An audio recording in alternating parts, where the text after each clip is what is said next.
이 시간에 로마서 8장 31절에서 39절에 있는 말씀을 통해서 넉넉히 이기리라는 말씀을 가지고 함께 나누기 원하는데, 우리 사랑하는 식구들이 지금 각자 위치에서 또 힘들고 또 지치고 또 어려운 형편들을 보게 되는데, 하나님께서 우리에게 넉넉히 이기리라는 이 메시지를 통해서 힘을 얻으시기 바랍니다. 종교개혁 당시에 이 카톨릭 교회는 종교적인 교권뿐만 아니라 막강한 정치력을 행사하기도 했습니다. 이러한 거대한 교권과 맞서 싸운 사람이 있는데 신부였던 마틴 루터였습니다. 이 마틴 루터가 힘들고 어려울 때 함께 도와줬던 사람이 필립 멜랑흐톤이라는 사람입니다. 이 사람은 루터보다 15살 아래였지만은 항상 친구처럼 또한 형처럼 그 곁에서 함께 도와줬던 사람이고요. 두 사람이 얼마나 친했던지 두 사람 유언에 따라서 비텐벨크 교회의 한 무덤 안에 함께 묻힐 정도였다고 합니다. 성경에 나오는 아마 다윗과 요나단 그런 관계가 아니었는가라는 생각을 해보게 되는데요. 어쨌든 종교 개혁을 일으켰던 마틴 루터, 의인은 뭐로 살리라? 믿음으로 말미암아 살리라고 부르짖었던 마틴 루터는 어떻게 보면 행동주의자, 액션을 주로 많이 했던 사람이고, 이 필립 멜랑흐톤이라고 하는 사람은 아마 지식이 풍성했던 것 같아요. 그래서 항상 이론주의자였는데, 이 두 사람이 서로 힘을 합쳐서 이 종교 개혁에 엄청난 그 일을 감당하게 되었습니다.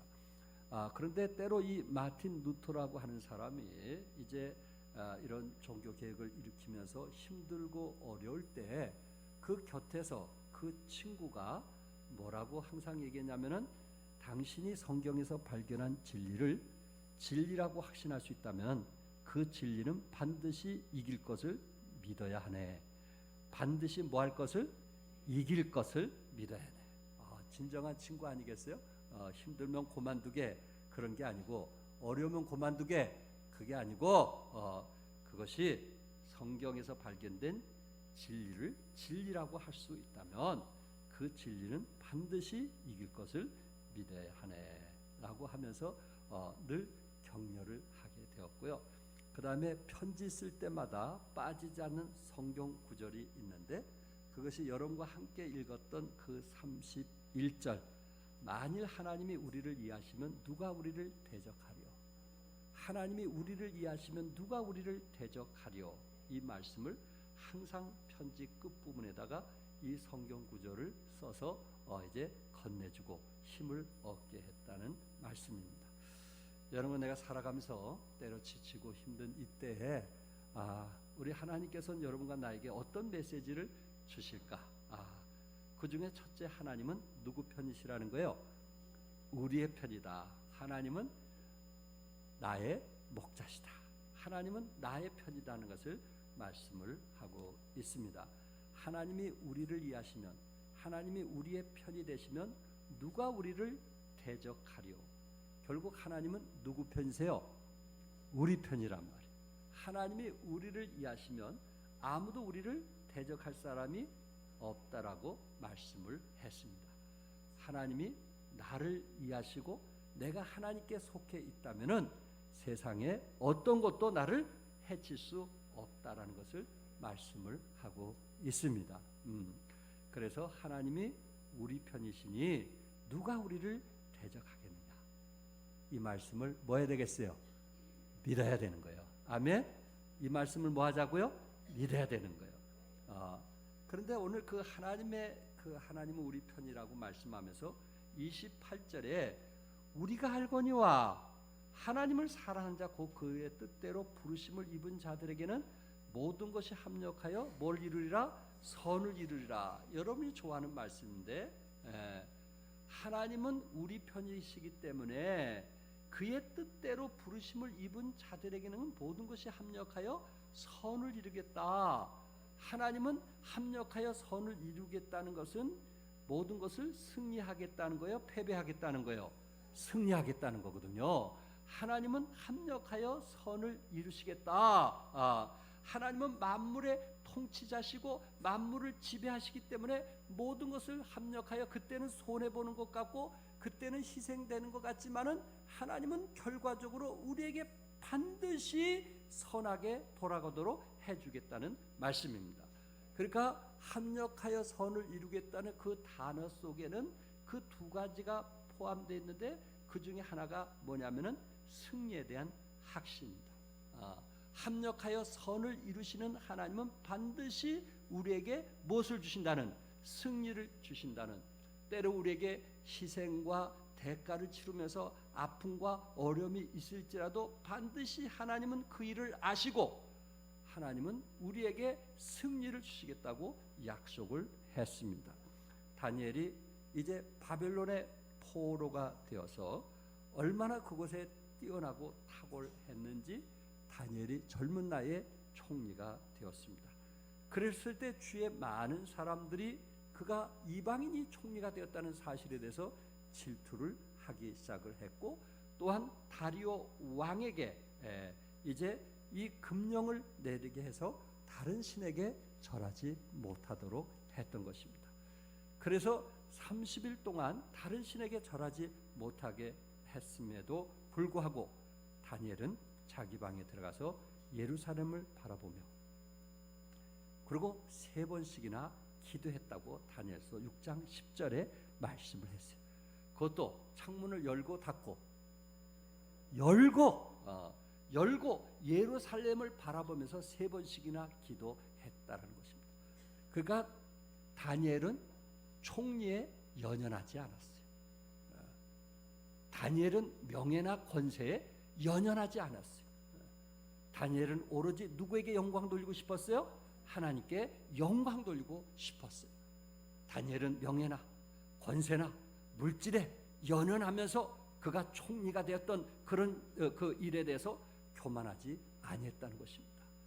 어떻게 하든지 하나님을 기쁘시게 하고자 했던 다니엘, 결국은 하나님의 살아계심을 믿었어요? 믿지 않았어요? 하나님이 다니엘의 편인 것을 믿었어요? 믿지 않았어요? 믿었단 말이에요. 그 믿음이 결국은 두려움으로부터 자유를 얻을 수가 있는 것입니다. 하나님께서 합력하여 선을 이룬다는 것은 그 두 번째, 모든 것을 주신다는 확신이 있습니다. 32절에 자기 아들을 아끼지 아니하시고 우리 모든 사람을 위하여 내주시니가 어찌 그 아들과 함께 모든 것을 우리에게 주시지 아니하겠느냐. 아들을 주시니가 무엇을 안 주시겠느냐 말이에요. 여러분 가정에 자녀들보다 더 귀한 게 어디 있겠어요? 돈, 명예, 권세, 그보다 누가 더 귀해요? 자녀들이 귀하잖아요. 자녀들을 줄 수 있다면 그 모든 것을 다 줄 수 있다는 말입니다. 여러분, 이 말씀을 좀 더 쉽게 이해하기 위해서 사이가 이제 아내와 함께 친정집에 가면 그 친정집에 가면 그 장인과 장모들이 보통 뭘 해준다고 그래요? 씨암탉을 해준다고 해요. 암탉이 아니에요. 무슨 탉? 씨암탉. 씨를 낳는 암탉. 그러니까 옛날에 씨암탉은 귀했어요? 귀하지 않았어요? 귀했어요 옛날에는. 그런데 사이에게 잘 보이려고 씨암탉을 대접하더라 말이에요. 무슨 말이냐? 내 딸을 데려갔으니 내가 이렇게 성의껏 대접하니까 내 딸을 좀 잘 대접하라. 그런 의미에서 자인과 장모님께서 씨암탉을 대접을 했다는 거예요. 딸 때문에 씨암탉까지 대접하는 것을 우리가 생각한다면 자기 자식까지 아끼지 않고 내어주신 하나님께서 우리에게 뭘 안 주려고 하겠느냐 말이에요. 우리는 이런 하나님을 믿고 있단 말이에요. 이런 하나님이 내 편에 계시다는 확신이 우리에게 필요한 거예요. 우리의 신앙이 어떤 신앙이에요? 우리의 믿음이 도대체 어떤 믿음이에요? 이것도 아니고 저것도 아닌 그런 신앙이 아니고 하나님은 내 편이시다. 자기 아들까지도 아끼지 않냐고 주시는 분이시다. 그래서 에베소 3장 20절 같이 읽겠어요. 시작. 우리 가운데서 역사하시는 능력대로 우리가 구하거나 생각하는 모든 것에 더 넘치도록 능히 하실 이에게 생각하는 모든 것에 뭐하도록 더 넘치도록 우리 하나님은 더 넘치도록 그렇게 주시는 좋으신 하나님이란 말이에요. 그러므로 여러분과 내가 하나님이 나의 편이시면 넘치도록 주신다고 그랬어요? 주시지 않는다고 그랬어요? 주신다고 그랬어요. 더 넘치도록 주신다는 그 신앙, 믿음이 우리에게 필요하지 않겠는가 하는 말씀입니다. 제가 어떤 집사님과 그 수련회 때 같이 교제하다가 새벽에 경건의 시간을 갖게 되었어요. 그러면서 그분도 같이 경건의 시간을 가지면서 그 집사님에게 제가 이 말씀을 드렸어요. 올해 한 해 이 말씀을 붙들고 약속의 말씀으로 살아보세요. 그게 뭐냐면은 히브리서 6장 14절입니다. 내가 반드시 너에게 뭐 주고 복 주고 복 주며 너를 번성케 하고 번성케 하리라. 내가 반드시 너에게 복 주고 복 주며 너를 번성케 하고 번성케 하리라. 이 말씀을 믿으시라고, 한 해 약속의 말씀으로 받아들이시라고 제가 그렇게 말씀을 드렸습니다. 히브리서 11장 6절에 믿음이 없이는 하나님을 기쁘시게 하지 못하나니 하나님께 나아가는 자는 반드시 그가 계신 곳과 또한 그가 자기를 찾는 자들에게 못 주심을 상 주신 이심을 믿어야 할지니라. 믿음으로 하나님께 나가는 자는 하나님께서 반드시 계신 것과 하나님이 우리 편에 뭐한 것과 계신 것과 계신 것, 우리가 믿음이 있다면 하나님이 나와 함께 계신다는 것을 반드시 믿어야 되는 거예요. 그리고 하나님을 찾는 자들에게 반드시 하나님께서 상 주심을 믿을 때 하나님께서 기뻐하신다고 말씀을 했습니다. 사랑하는 성도 여러분, 하나님은 우리와 함께 하심을 믿읍시다. 하나님이 내 편인 것을 믿으시기 바랍니다. 그렇다면 어떤 사람에게 합력하여 선을 이룰까요? 하나님은 어떤 사람에게 합력하여 선을 이룰까요? 하나님께서 분명히 합력하여 선을 이루시겠다는데 어떤 사람? 자기 뜻대로 부르심을 받은 자,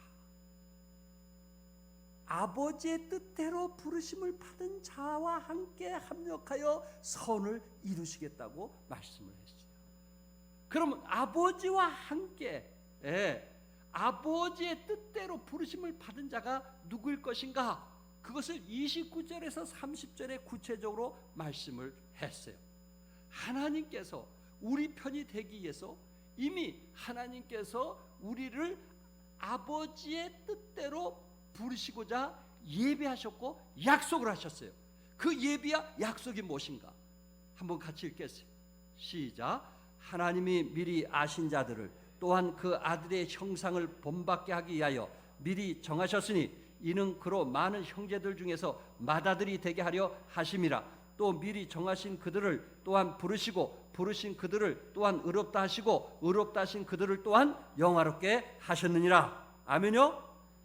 하나님이 우리를 미리 하셨고 미리 정하셨고 또한 부르셨고 의롭다 하셨고 영화롭게 하시는, 하나님이 보실 때 자기 뜻대로 부르심을 받은 자, 다시 말해서 여러분들을 정하시고 부르시고 의롭게 하시고 영원하게 한 것은, 이것은 우리가 선택한 것이 아니고 하나님 뜻대로 우리를 부르셨다고 말씀했어요.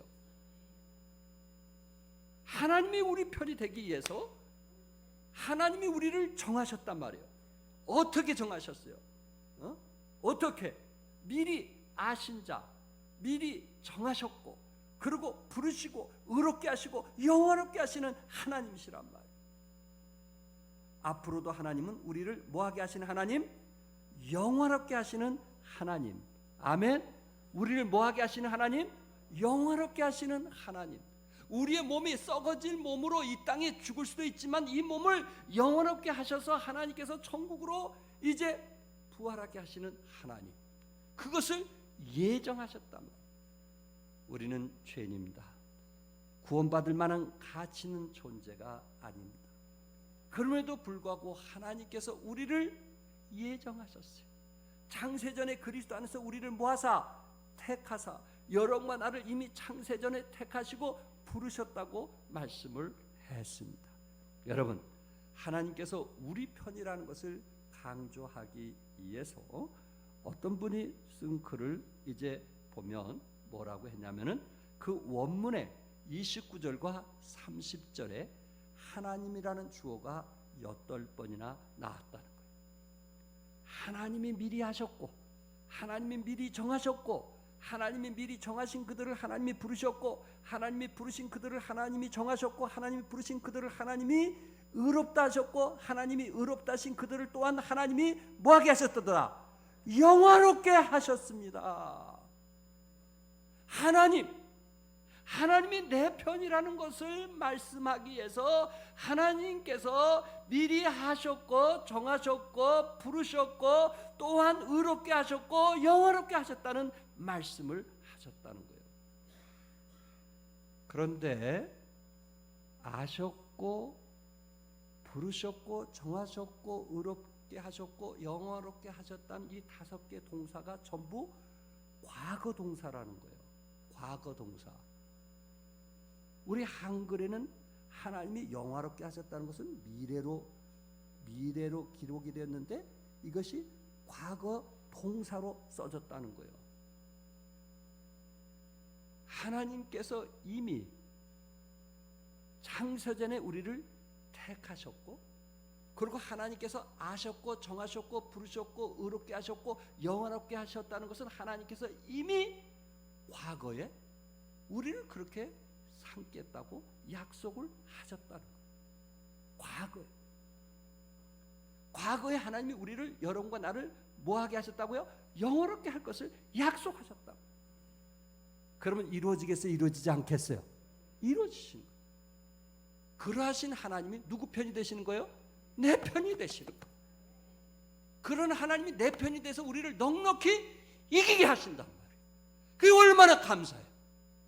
희망이 없던 사람, 낙심하던 사람이, 실망하던 사람이, 우리 성가대 대원들 중에는 어떤 사람은 모든 것이 다 포기하고 낙심하고 실망한 속에서 새롭게 시작하면서 그 자리를 놓치지 않고 지금까지 끝까지 헌신된 사람이 있잖아요.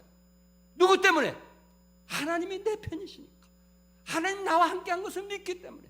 더 이상 나는 믿을 수 없지만 하나님을 믿으니까 모든 것을 포기하고 밑바닥에 내려앉게 되었을 때 다시 하나님을 의지하면서 일어섰던 것 기억하시나요? 하나님이 내 편이시라고. 두 번째, 예수님이 내 편이 되신다는 거예요. 34절에 누가 정죄하려요? 죽으실 뿐만 아니라 다시 살아나신 이는 그리스도 예수님, 그는 하나님 우편에 계신 자요 우리를 위하여 뭐하신 자라? 간구하시는 자신이라. 예수 그리스도께서 우리를 위하여 죽으셨어요. 주님의 죽으심을 통해서 여러분은 하나님의 자녀가 되는 자격을 얻게 되었어요. 그리고 주님께서 부활하신 후에 우리 주님께서 어디에 앉으셨어요? 하나님 우편에서 여러분을 위하여 중보기도 하고 있는 거예요. 예수님이 죽으시고 부활하시고 그리고 승천하신 후에 그것으로 끝나는 것이 아니고 하나님 보좌 우편에 계셔서 우리를 위해 지금도 쉬지 않고 중보기도 하고 있다는 말씀이에요. 어떤 누가 쉬지 않고 중보기도 하겠어요? 물론 저도 기도하는 사람이지만은 어떤 누가 쉬지 않고 잠자지 않고 기도하는 사람이 어디 있겠느냐. 우리 예수님이 우리를 위해서 하나님 보좌 우편에서 쉬지 않고 우리를 위해서 기도해 주시는 분이시란 말이에요. 이런 중보 기도자가 있으니 얼마나 감사하냐. 하나님 보좌 우편에 계신 하나님의 사람들이 여러분과 나를 위해서 뭐 하는 거예요? 중보 기도해 주는 거예요. 예수님께서 우리를 위해서 중보 기도해 주셨던 것처럼 우리를 위해서 정말 중보 기도해 주는 그 힘을 얻고 우리가 믿음으로 나아가자는 거예요. 37절에 다 같이 읽겠어요. 시작. 그러나 이 모든 일에 우리를 사랑하시는 이로 말미암아 우리가 넉넉히 이기느니라. 우리가 어떻게 이긴다고요? 넉넉히 이기느니라. 충분하게 이길 수 있다는 것을 우리 예수님께서 말씀하셨어요. 사도 바울은 예수 믿고 구원받은 사람이 너무 힘들고 지쳐있고 어려운 것을 알고 사도 바울이 성령의 감동을 통해서 예수님이 우리 편이니 예수님을 믿는 자는 넉넉히 이길 것이라. 이 모든 일에 우리를 사랑하시는 이가 우리와 함께 하시니 너희들은 넉넉히 이길 것이다 라는 것을 말씀하고 있습니다.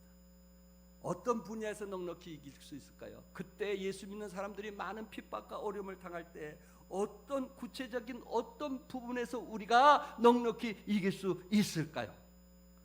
35절에 누가 우리를 그리스도의 사랑에서 끊으리요? 여기에 몇 가지 얘기했는가 보세요.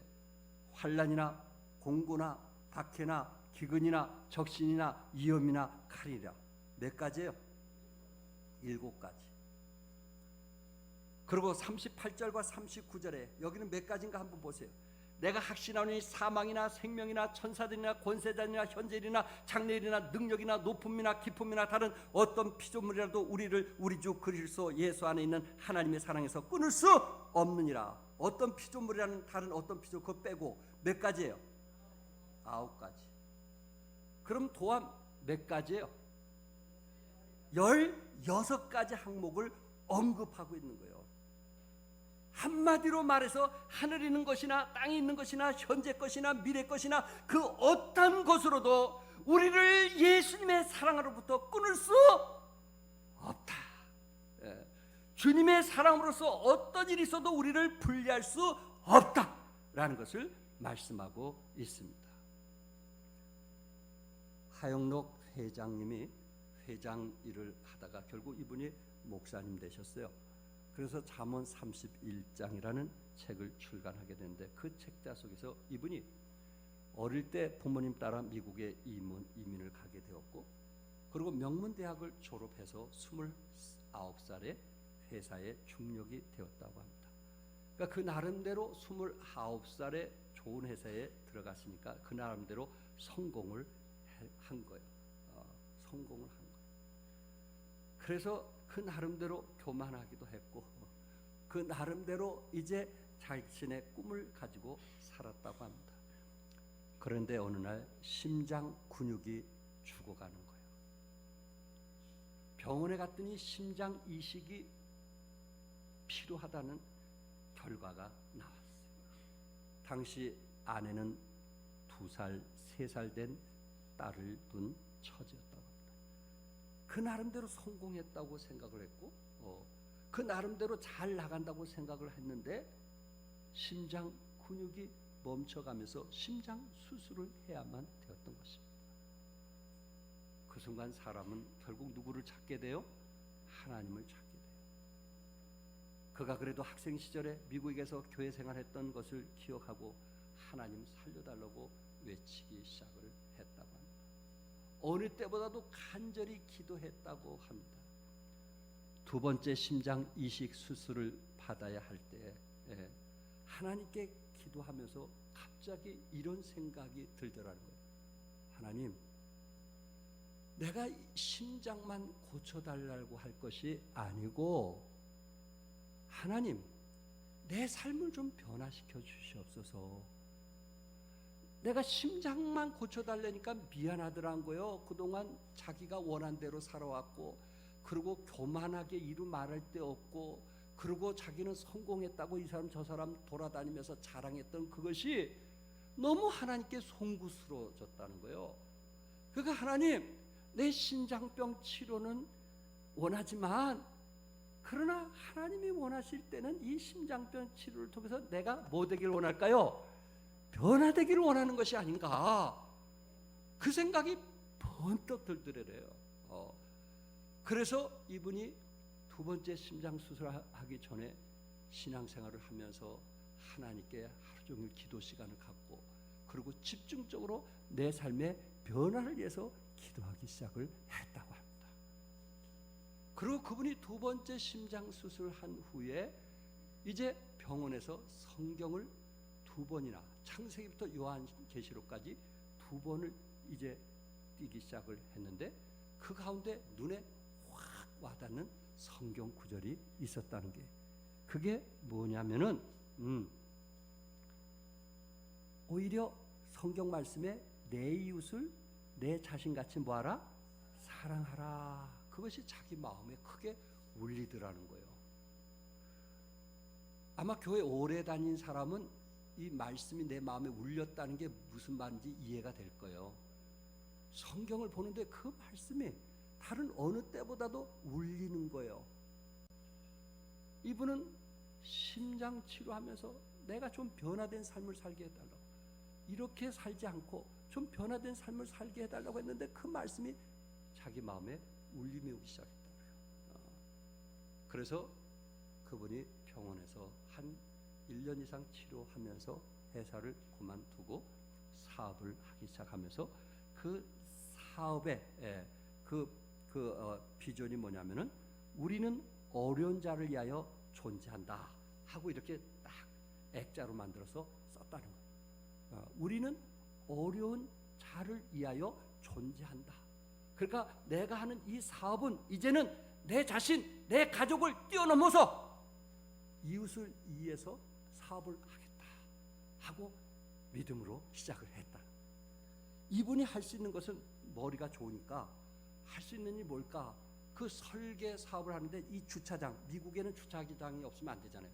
그 주차장을 설계하고 그것을 이제 건축해주는 그 사업을 시작을 했는데 오늘날 미국에서 가장 일하고 싶은 직장 가운데 하나로 꼽히는 회사가 되었다고 합니다. 또한 오바마 연방 정부에서 건축과학 관련 백악관 자문위원으로 임명이 되었다고 합니다.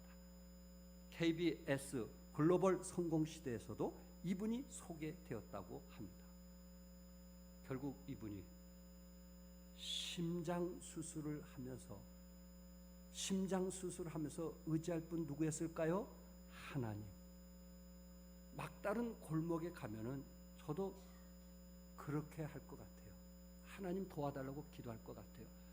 그런데 살려달라고 기도는 참 우리 주위에서 많이 하는데 내 삶을 변하게 해 주십시오라고 기도하는 사람이 그렇게 흔치가 않거든요. 이 사람 특이한 사람이에요. 내 삶을 변케 해 주십시오. 그리고 내가 지금까지 세상 사랑한 거 정리하고 하나님만 사랑하게 해달라고. 그리고 내가 믿음으로 사업을 하겠다고 했습니다. 여러분도 한번 이런 결단이 있으면 어떨까? 하나님을 기뻐하는 사업을 하게 할 수 있게 해달라고.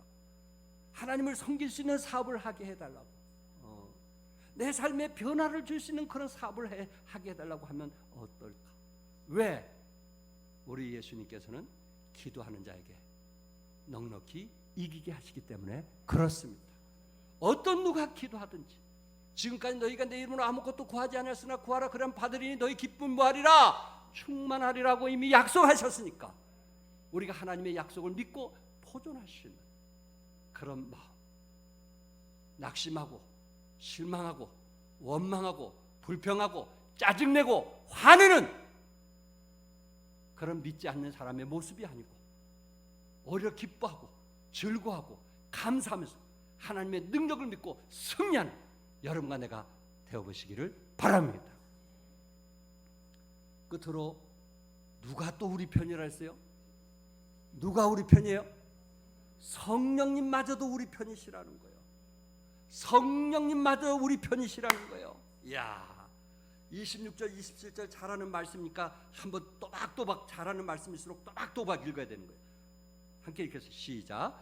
이와 같이 성령도 우리의 연약함을 도우시나니 우리는 마땅히 기도할 바를 알지 못하나 오직 성령이 말할 수 없는 탄식으로 우리를 위하여 친히 간구하시느니라. 마음을 살피시는 이가 성령의 생각을 아시나니 이는 성령이 하나님의 뜻대로 성도를 위하여 간구하심이니라.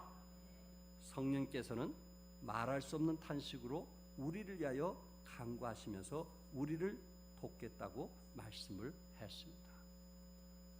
로마서 8장 14절에 하나님의 영으로 인도함을 받는 사람은 곧 무엇이 되는 거예요?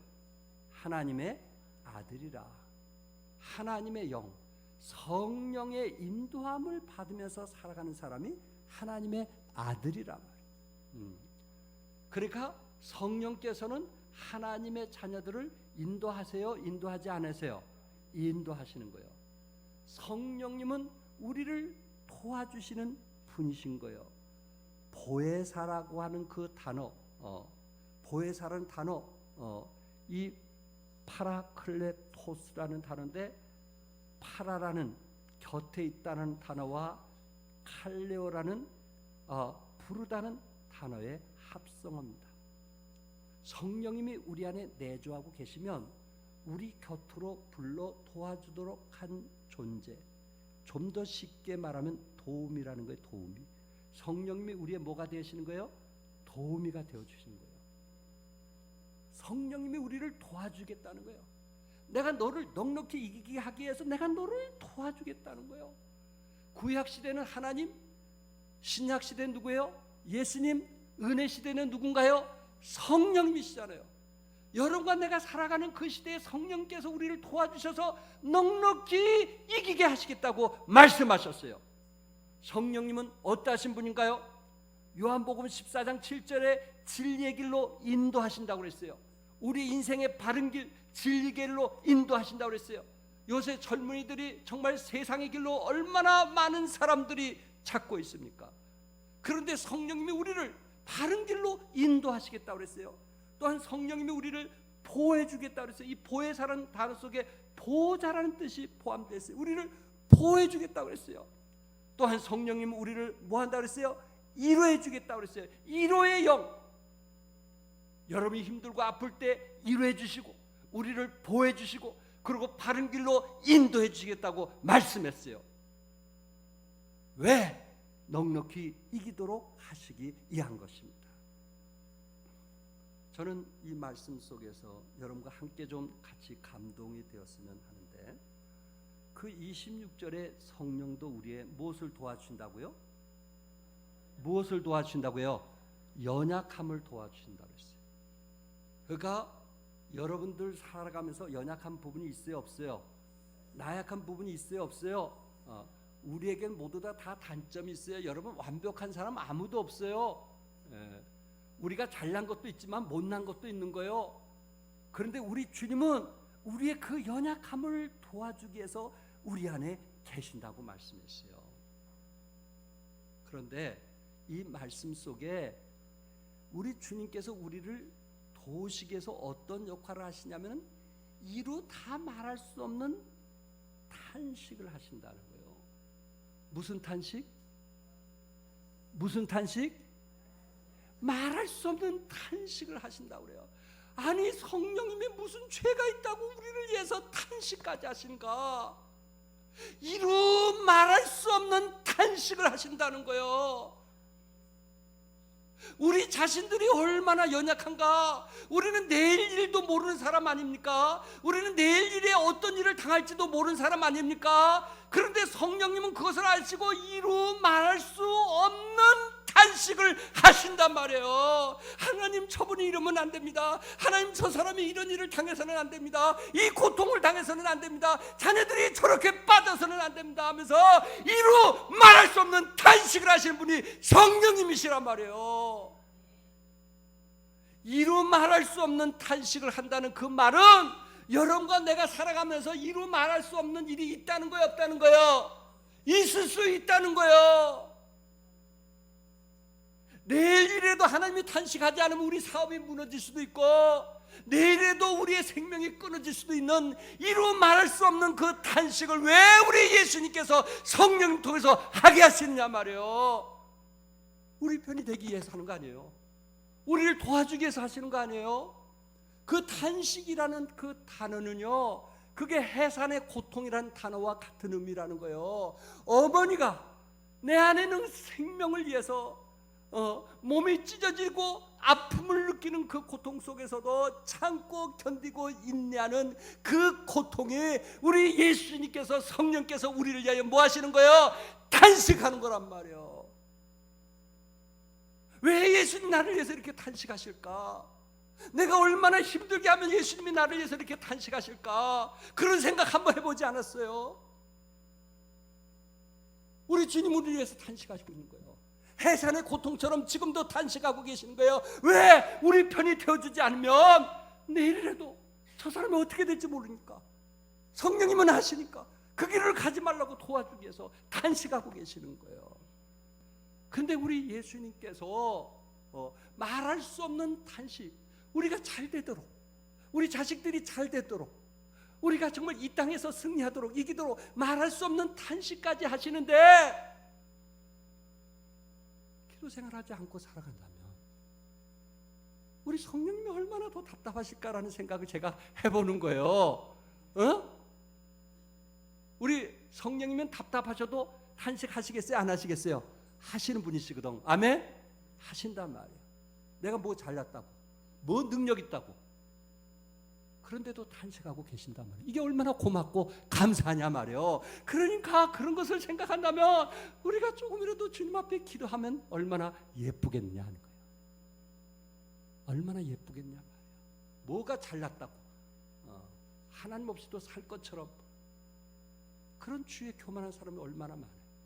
그런데 성령님께서는 우리를 위해서 지금도 뭐하고 계신 거예요? 탄식을 하는데, 무슨 탄식? 말할 수 없는 탄식. 말할 수 없는 탄식. 왜? 그래야만 믿는 사람들이 승리할 수 있으니까. 그래야만 하나님 편에서 승리할 수 있으니까. 그래야 하나님께 영광이 되니까. 자식 잘 되라고 하는 것은 부모가 자식에게 뭘 얻고자 하는 것이 아니잖아요. 그게 부모의 보람이기 때문에 그런 거 아니겠어요? 자식들이 뭘 얻고자 하기 위해서 그런 거 아니에요. 잘 되라고 하는 것이. 그게 보람이기 때문에. 우리 하나님께서 우리에게 이렇게 말할 수 없는 탄식은 결국 우리가 잘 돼야 하나님께 영광이 되기 때문에 그렇습니다. 성도 여러분, 우리가 아무리 험악한 세상을 살지라도 하나님이 우리 편이시니 아무도 우리를 대적할 수 없습니다. 예수님이 우리 편이시니 아무도 우리를 그의 사랑에서 끊을 수가 없습니다. 성령님이 우리 편이시니 연약한 자를 도우시는 것을 믿으시기 바랍니다. 하나님은 우리 편이십니다. 그리고 우리가 그리스도 안에서 넉넉히 이기는 승리자로서 깃발을 높이 들기를 원하시는 것입니다. 조금 힘들고 지금은 좀 어렵고 모든 일이 고통스럽고 내 뜻대로 되지 않는다 할지라도 성부, 성자, 성령 삼위일체께서 내 편이라는 것을 기억하면서 꼭 일어나시길 바라고 승리하시기를 주님의 이름으로 축복합니다. 기도하겠습니다.